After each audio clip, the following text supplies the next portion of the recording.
An aircraft carrier operates as a mobile piece of sovereign territory. It allows a military to move an entire functional air force across the ocean and project immediate presence thousands of miles from the mainland. The Indian Ocean is a critical theater for global trade, yet for decades India had to rely on imported hulls and foreign technology to patrol its own surrounding waters. To change this, the Indian Navy is executing a three-phase sovereignty staircase, a systematic upgrade of its fleet designed to establish its presence across the region. Looking at these three specific ships reveals how India is building the capability to shift from a regional defender to a force with much wider reach. Phase 1 centers on the INS Vikramaditya. Originally Russian, India modernized this 45,000-ton warship into the current backbone of its naval operations. This deck serves as a platform for over 30 aircraft, primarily hosting a fleet of MiG-29K fighter jets. Alongside the fighters, the carrier deploys Kamov-31 helicopters, which provides the fleet with early warning and defense capabilities. To launch these jets from a short runway, the ship uses a ski jump deck. The upward curve of the ramp redirects the jet's forward speed into vertical lift, allowing it to take off without a full-length runway.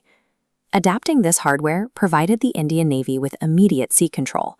More importantly, it gave domestic engineers the operational data needed to begin designing their own ships. Phase 2 began in 2022 with the commissioning of the INS Vikrant, the first aircraft carrier designed and built entirely within India. The 45,000-ton warship is the result of a domestic manufacturing effort that utilized more than 75. This geography defines the Vikrant's primary mission, securing the strategic waters of the Bay of Bengal and the Andaman region. By building the carrier locally, India has reduced its dependence on foreign supply chains, allowing for more consistent maintenance and control over its eastern maritime borders.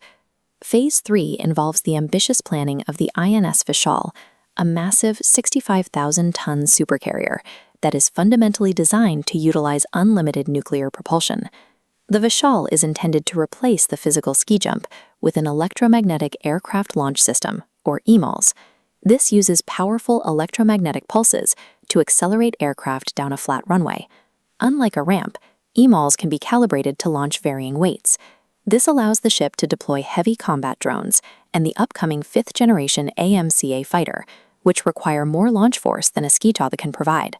This technological shift would increase the ship's deployment capacity to over 50 aircraft, significantly widening the range of missions the fleet can support. By removing the weight and fuel penalties inherent to the ski jump, India would gain the ability to operate heavier, more capable aircraft for longer durations across the open ocean.